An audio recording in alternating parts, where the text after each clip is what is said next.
ನಮಸ್ತೆ ಮಿತ್ರರೇ, ಇನ್ನೇನು ನವರಾತ್ರಿಯ ದಿನಗಳು ಹತ್ತಿರ ಬರ್ತಿದೆ. 9 ದಿನಗಳು ನಾವು ದೇವಿಯನ್ನು ತೃಪ್ತಿಪಡಿಸಲು ಬಗೆ ಬಗೆಯ ನೈವೇದ್ಯಗಳನ್ನು ಮಾಡ್ತೇವೆ. ಹಾಗಿರುವಾಗ ಇವತ್ತು ನಾನೊಂದು ಬಹಳ ಸುಲಭ ರೀತಿಯ ಕ್ವಿಕ್ಕಾಗಿ ಮಾಡುವಂತಹ ಮತ್ತು ಆರೋಗ್ಯಕ್ಕೂ ಬಹಳ ಒಳ್ಳೆಯದಾದ ಕ್ಯಾರೆಟ್ ಮತ್ತು ಸಾಬುದಾನ ಅಂದರೆ ಸಾಬುವನ್ನು ಬಳಸಿ ಪಾಯಸವನ್ನು ಮಾಡಿದ್ದೇನೆ. ಈ ಪಾಯಸ ಮಕ್ಕಳಿಗೆ ಸಹ ಬಹಳ ಉತ್ತಮ. ಯಾಕೆ ಹೇಳಿದರೆ ಈ ಕ್ಯಾರೆಟ್ ಮತ್ತು ಸಾಬುದಾನದ ಕಾಂಬಿನೇಷನ್ ಬಹಳ ರುಚಿಕರವಾಗಿ ಸಹ ಬರ್ತದೆ. ಮತ್ತು ನಾನು ತೆಂಗಿನ ಹಾಲನ್ನು ಬಳಸಿದ್ದೇನೆ. ನೀವು ಈ ಪ್ಯಾಕೆಟ್ ಹಾಲ ಅಥವಾ ದನದ ಹಾಲ ಯಾವುದನ್ನು ಸಹ ಬಳಸಿ ಮಾಡ್ಬೋದು. ಹಾಗಾದರೆ ಈ ರುಚಿಕರವಾದ ಪಾಯಸವನ್ನು ಹೇಗೆ ಮಾಡುವುದೆಂದು ನೋಡುವ ಮೊದಲು ಯಾರೆಲ್ಲ ನನ್ನ ಚಾನಲನ್ನು ನೋಡ್ತಿದ್ದೀರಿ, ಯಾರೆಲ್ಲ ಇನ್ನೂ ಸಬ್ಸ್ಕ್ರೈಬ್ ಮಾಡಿಲ್ಲ, ದಯವಿಟ್ಟು ಸಬ್ಸ್ಕ್ರೈಬ್ ಮಾಡಿ ಸಪೋರ್ಟ್ ಮಾಡಿ ಅಂತ ಹೇಳುತ್ತಾ ಬನ್ನಿ ಅಡಿಗೆ ಮನೆಗೆ ಹೋಗಿ ಈ ರುಚಿಕರವಾದ ಪಾಯಸವನ್ನು ಹೇಗೆ ಮಾಡುವುದೆಂದು ನೋಡೋಣ. ನಮಸ್ತೆ ಮಿತ್ರರೇ, ಇವತ್ತು ಕ್ಯಾರೆಟ್ನ ಪಾಯಸ ಮಾಡೋಣ. ಇನ್ನೇನು ನವರಾತ್ರಿ ಹಬ್ಬ ಹತ್ತಿರ ಬರ್ತಾ ಉಂಟು. ಒಂದೊಂದು ದಿವಸ ದೇವಿಗೆ ನೈವೇದ್ಯವಾಗಿ ಇಡಲಿಕ್ಕೆ ಬೇಕಾಗ್ತದೆ. ಹಾಗಾಗಿ ಇವತ್ತು ನೋಡಿ, ಇಲ್ಲಿ ಸಾಬುದಾನ ಇದನ್ನು ನಾನು ಈ 4 ಗಂಟೆಗಳ ಕಾಲ ನೆನೆಸಿಟ್ಟುಕೊಂಡಿದ್ದೇನೆ. ಮತ್ತು ಕ್ಯಾರೆಟ್ ಬೇಕು. ಕ್ಯಾರೆಟ್ ಪಾಯಸ ಹೇಳಿದ್ರೆ ಕ್ಯಾರೆಟ್ನ ಅಗತ್ಯ ಉಂಟು. ಬೆಲ್ಲ ಮತ್ತು ಇದರಲ್ಲಿ ಅರ್ಧ ತೆಂಗಿನ ಕಾಯಿಯನ್ನು ನಾನು ತುರಿದುಕೊಂಡು ಹಾಲು ತೆಗೆದು ತರ್ತೇನೆ. 2 ಬಗೆಯ ಹಾಲು ಬೇಕು ನಮಗೆ. ಒಂದು ದಪ್ಪ ಹಾಲು, ಮತ್ತೊಂದು ತೆಳು ಹಾಲು. ಈಗ ಇದನ್ನು ತುರಿದುಕೊಂಡು ಹಾಲು ತೆಗಿತೇನೆ. ಈಗ ಇದನ್ನು ಗ್ರೇಟ್ ಮಾಡಿಕೊಂಡು ಅದಕ್ಕಿಂತ ಮೊದಲು ನಾವು ಈ ಒಂದು ಸಾಬುದಾನವನ್ನು ಇಲ್ಲೊಂದು ಕುಕ್ಕರನ್ನು ಇಟ್ಟುಕೊಂಡು ಕುಕ್ಕರನ್ನು ನಾನು ಆನ್ ಮಾಡಿದ್ದೇನೆ. ಇದಕ್ಕೆ ಇನ್ನು ಸ್ವಲ್ಪ ನೋಡಿ, ಇಷ್ಟು ನೀರು ಹಾಕ್ಕೊಂಡಿದ್ದೇನೆ. ಇನ್ನು ಸ್ವಲ್ಪ ನೀರನ್ನು ಹಾಕ್ಕೊಳ್ತೇನೆ. ನೋಡಿ, ಇನ್ನು ಸ್ವಲ್ಪ ಅರ್ಧ ಲೋಟದಷ್ಟು ನೀರನ್ನು ಹಾಕಿದ್ರೆ ಮುಳುಗುವಷ್ಟು ಹಾಕಿದರೆ ಆಯಿತು. ಹಾಕಿ ಮುಚ್ಚಳವನ್ನು ಮುಚ್ಚಿ 2 ವಿಸಿಲ್ ತೆಗೆದುಕೊಳ್ತೇನೆ. ಈಗ ಈ ಕ್ಯಾರೆಟನ್ನು ನಾವು ಮೊದಲಿಗೆ ಇದರ ಹೊರಗಿನ ಭಾಗದ ಸ್ವಲ್ಪ ಹೀಗೆ ತೆಗೆದುಕೊಳ್ಳೋಣ.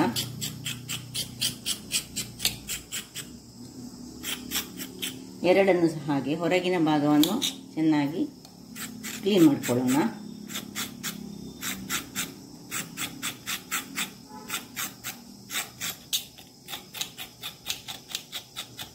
ಸೈಡ್ಸ್ ತೆಗೆಯೋಣ. ಇಷ್ಟು ತೆಗೆದನ್ನು ಚೆನ್ನಾಗಿ ತೊಳೆದು ತರ್ತೇನೆ. ವೀಕ್ಷಕರೇ, ಇಲ್ಲಿ ನೋಡಿ, ಇದನ್ನು ತೊಳೆದುಕೊಂಡು ತಂದೆ. ಇನ್ನು ಇದನ್ನು ಈ ರೀತಿಯಾಗಿ ಸಣ್ಣದಾಗಿ ತುರಿದುಕೊಳ್ಳೋಣ. ಈ ತುರಿದುಕೊಳ್ತಾ ಇರುವಾಗಲೇ ಈಗ ಇಲ್ಲಿ 1 ವಿಸಿಲ್ ನಂದು ಇಲ್ಲಿದ್ದು ಆಯಿತು. 2 ವಿಸಿಲ್ ಆದ ಕೂಡಲೇ ನಾನು ಈ ಸಾಬುದಾನ ಏನು ಬೇಯಲಿಕ್ಕಿಟ್ಟಿದ್ದೇನೆ ಅದನ್ನು ಆಫ್ ಮಾಡಿಕೊಳ್ತೇನೆ. 2 ವಿಸಿಲ್ಗಿಂತ ಹೆಚ್ಚಾದರೆ ಇದು ಏನಾಗ್ತದೆ ಹೇಳಿದರೆ ಹೆಚ್ಚು ಬೇಯ್ತದೆ. ನನಗೆ ಹೆಚ್ಚು ಬೇಯೋದು ಬೇಡ. ಹಾಗೆ ಇದನ್ನು 2 ಸಹ ನಾನು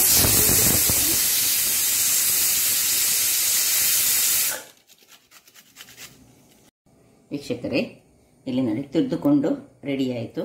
ಈಗ ಇಲ್ಲಿ ಒಂದು ಬಣಾಲೆಯನ್ನು ನಾವು ಇಟ್ಟುಕೊಂಡು ಅದನ್ನು ಉರಿಸಿಕೊಳ್ಳುವಾಗ ಅದು ಬಿಸಿ ಆಗ್ತಾ ಇರುವಾಗ ನಾವಿಲ್ಲಿ ನೋಡಿ ತೆಂಗಿನ ತುರಿ, ನಾನು ತುರಿದಿಟ್ಟುಕೊಂಡ ತೆಂಗಿನ ತುರಿ ಉಂಟು. ಇದಕ್ಕೆ ಸ್ವಲ್ಪ ಬಿಸಿ ನೀರನ್ನು ಹಾಕ್ಕೊಂಡು ನಾನು ಇದರಲ್ಲಿ ಒಳ್ಳೆ ಒಂದು ಹಾಲು ತೆಗೆದು 2 ಥರದ ಹಾಲು ತೆಗಿತೀನಿ. ಒಂದು ದಪ್ಪ ಹಾಲು ಮತ್ತು ನೀರು ಹಾಲು. ಇಲ್ಲಿ ದಪ್ಪ ಹಾಲು, ಇದು ತೆಳು ಹಾಲು, 2 ರೆಡಿ ಆಯಿತು. ಇಲ್ಲಿದು ದಪ್ಪ ತಳದಾದ್ರಿಂದಾಗಿ ಸಣ್ಣ ಉರಿಯಲ್ಲಿ ಇಟ್ಟುಕೊಂಡಿದ್ದೇನೆ ನಾನು. ಈಗ ಬಿಸಿ ಆಯಿತು ಇದು. ಈ ಬಿಸಿ ಆಗುವಾಗ ಇದಕ್ಕೆ 1-2 ಚಮಚದಷ್ಟು ತುಪ್ಪ ಹಾಕ್ಕೊಳ್ತಿದ್ದೇನೆ. ಈ ತುಪ್ಪದಲ್ಲಿ ಇದನ್ನು ಹುರಿಯೋಣ. ಉರಿ ಸಣ್ಣದಿರಲಿ. ಇದನ್ನು ನೀವು ತೆಂಗಿನ ಹಾಲಿನ ಬದಲು ದನದ ಹಾಲಲ್ಲಿ ಸಹ ಮಾಡ್ಬೋದು, ಪ್ಯಾಕೆಟ್ ಹಾಲಲ್ಲಿ ಸಹ ಮಾಡ್ಕೊಳ್ಬೋದು.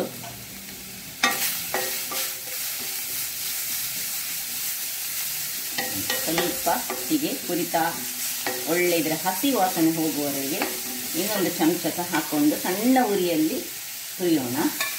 ಹಸಿ ವಾಸನೆ ಒಂದು ಹೋಗಬೇಕು, ಅಷ್ಟು ತನಕ ಸಣ್ಣ ಉರಿಯಲ್ಲಿ ಹುರಿದುಕೊಳ್ತೇನೆ. ನೋಡಿ, ಇಷ್ಟು ಸ್ವಲ್ಪ ಕಲರ್ ಚೇಂಜ್ ಆಯಿತು. ಈಗ ನೋಡಿ, ಹಸಿ ವಾಸನೆ ಸಹ ಹೋಯ್ತು. ಅದಕ್ಕೆ ತುಪ್ಪ ಇನ್ನೂ ಸಹ ಬೇಕಿದ್ರೆ ಇನ್ನೊಂದು ಚಮಚ ಹಾಕ್ಕೊಂಡು ಈಗ ಇದರ ನಡುವಲ್ಲಿ ಒಂದು ಸ್ವಲ್ಪ ಸ್ಥಳ ಮಾಡಿಕೊಂಡು, ಅಥವಾ ಸುರಿಗೆ ನೋಡಿ ಈ ಗೇರು ಬೀಜ ಮತ್ತು ದ್ರಾಕ್ಷಿ ನಾನು ತೋರಿಸಲಿಲ್ಲ. ಇದು ಗೇರು ಬೀಜ ಮತ್ತು ದ್ರಾಕ್ಷಿಯನ್ನು ಸುರಿಗೆ ಗೇರು ಬೀಜ ಹಾಕೊಳ್ಳೋಣ. ಇನ್ನೊಂದು ಚಮಚದಷ್ಟು ತುಪ್ಪವನ್ನು ಇದಕ್ಕೆ ಗೇರು ಬೀಜಕ್ಕೆ ಹಾಕ್ಕೊಂಡು ಇದನ್ನು ಸ್ವಲ್ಪ ಅಲ್ಲೇ ಹುರಿದುಕೊಳ್ಳೋಣ. ಸಪರೇಟಾಗಿ ಏನು ಹುರಿಬೇಕಂತ ಇಲ್ಲ. ಗೇರು ಬೀಜ ಸ್ವಲ್ಪ ಇದು ಕಲರ್ ಚೇಂಜ್ ಆಗುವಾಗ ದ್ರಾಕ್ಷಿ ಹಾಕ್ಕೊಳ್ತಿದ್ದೇನೆ. ಉರಿ ಸ್ವಲ್ಪ ಸಣ್ಣದೇಲಿ ಇರಬೇಕು, ಯಾಕೆ ಹೇಳಿದ್ರೆ ನಮ್ಮ ಇದು ಕರಟಬಾರ್ದು, ಅದಕ್ಕೋಸ್ಕರ ಇನ್ನು ದ್ರಾಕ್ಷಿಯನ್ನು ಹಾಕ್ಕೊಳ್ತಿದ್ದೇನೆ. ಈಗ ಎಲ್ಲವನ್ನು ಇದರೊಟ್ಟಿಗೆ ಹೀಗೆ ಇದರಲ್ಲಿ ಗ್ರೈಂಡ್ ಮಾಡ್ಕೊಳ್ಳೋಣ. ಹೀಗೆ ಎಲ್ಲವನ್ನು ನಾವೀಗ ಇದರಲ್ಲಿ ಒಳ್ಳೆ ಫ್ರೈ ಮಾಡ್ಕೊಳ್ಳೋಣ. ಗೇರು ಬೀಜ ಇದು ಎಲ್ಲ ಇಲ್ಲಿ ಸ್ವಲ್ಪ ಬೇಕಿದ್ರೆ ತುಪ್ಪವನ್ನು ಹಾಕೊಳ್ಬಹುದು. ಈಗ ಇನ್ನೊಂದು ಚಮಚದಷ್ಟು ತುಪ್ಪವನ್ನು ಹಾಕೊಳ್ತಿದ್ದೇನೆ.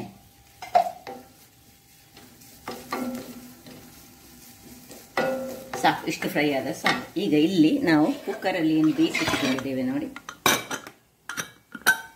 ಇದನ್ನು ತೆಗೆದುಕೊಂಡು ಸ್ವಲ್ಪವೇ ನಾನು ಒಂದು 3 ಚಮಚದಷ್ಟು ಸಾಬುದಾನ ಹಾಕ್ಕೊಂಡದ್ದು ನೋಡಿ, ಇದಕ್ಕೆ ಸ್ಟಿಚ್ ಮಾಡ್ಕೊಳ್ತಿದ್ದೇವೆ.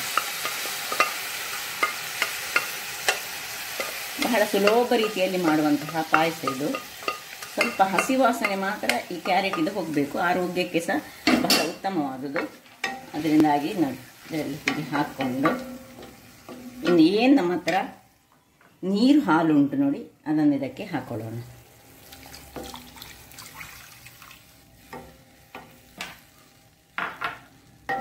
ಹಾಕ್ಕೊಂಡು ಮುಚ್ಚಳವನ್ನು ಮುಚ್ಚಿ ಒಂದು 5 ನಿಮಿಷ ಬೇಯಿಸ್ಕೊಳ್ಳೋಣ.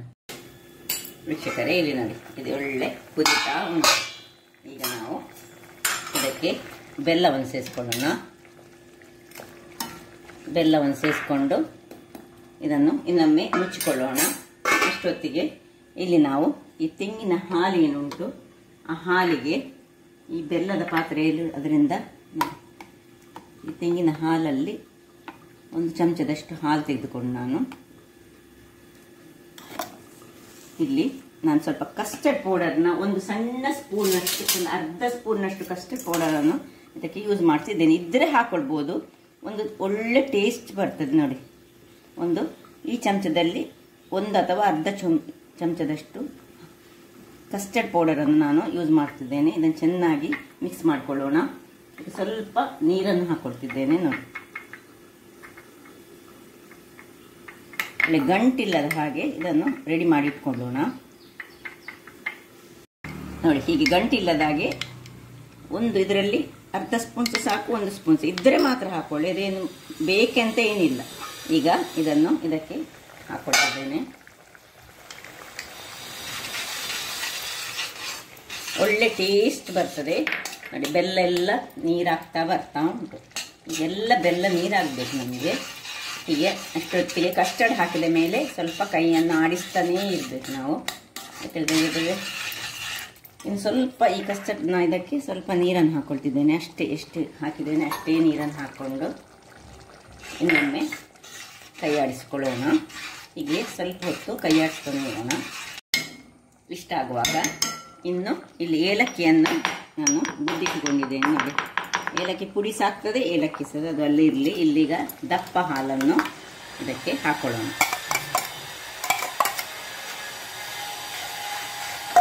ಹಾಕ್ಕೊಂಡು ಚೆನ್ನಾಗಿ ತಿರುಗಿಸ್ಕೊಳ್ಳೋಣ. ವೀಕ್ಷಕರೇ ನೋಡಿ, ಇಲ್ಲಿಗ ಹಾಲು ಒಂದು ಒಳ್ಳೆ ಕುದಿ ಬರ್ತಾ ಉಂಟು. ಹಾಲಿನೊಟ್ಟಿಗೆ ಇದು ಮಿಕ್ಸ್ ಆಗಿ ಬಹಳ ಟೇಸ್ಟಿಯಾಗಿ ಬರ್ತದೆ. ಸಪೋಸ್ ನಿಮ್ಮ ಹತ್ರ ಈ ಕಸ್ಟರ್ಡ್ ಇಲ್ಲದಿದ್ದರೆ ತೊಂದರೆ ಇಲ್ಲ, ಖಾಲಿ ತೆಂಗಿನ ಹಾಲು ಅಥವಾ ದನದ ಹಾಲು ಅಥವಾ ಪ್ಯಾಕೆಟ್ ಹಾಲು ಅದರಲ್ಲಿ ಸಹ ಮಾಡ್ಬೋದು, ಬಹಳ ಚೆನ್ನಾಗಿ ಬರ್ತದೆ. ಈಗ ಇದಕ್ಕೆ 1 ಚಮಚ ತುಪ್ಪ ಹಾಕ್ತೇನೆ ನಾನು. ಈ ಕ್ಯಾರೆಟ್ ನಾನು ಫ್ರೈ ಮಾಡುವಾಗಲೇ ನಾನು 1 ಪಿಂಚ್ ಆಫ್ ಸಾಲ್ಟ್ ಹಾಕ್ಕೊಂಡಿದ್ದೇನೆ, ಅದು ಮಿಸ್ ಆಗಿದೆ. ನಾನು ಹೇಳಿ ಅದು 1 ಪಿಂಚ್ ಬೇಕು ನಮಗೆ ಕ್ಯಾರೆಟಿಗೆ, ಅದರಿಂದಾಗಿ ಅಲ್ಲಿ ಒಂದು ಹಾಕಬೇಕು. ಈಗ ಇದನ್ನು ಕೊನೆಯದಾಗಿ ತುಪ್ಪ ಹಾಕ್ಕೊಂಡು ಏಲಕ್ಕಿ ಪುಡಿ ಹಾಕ್ಕೊಂಡು ಆಯಿತು.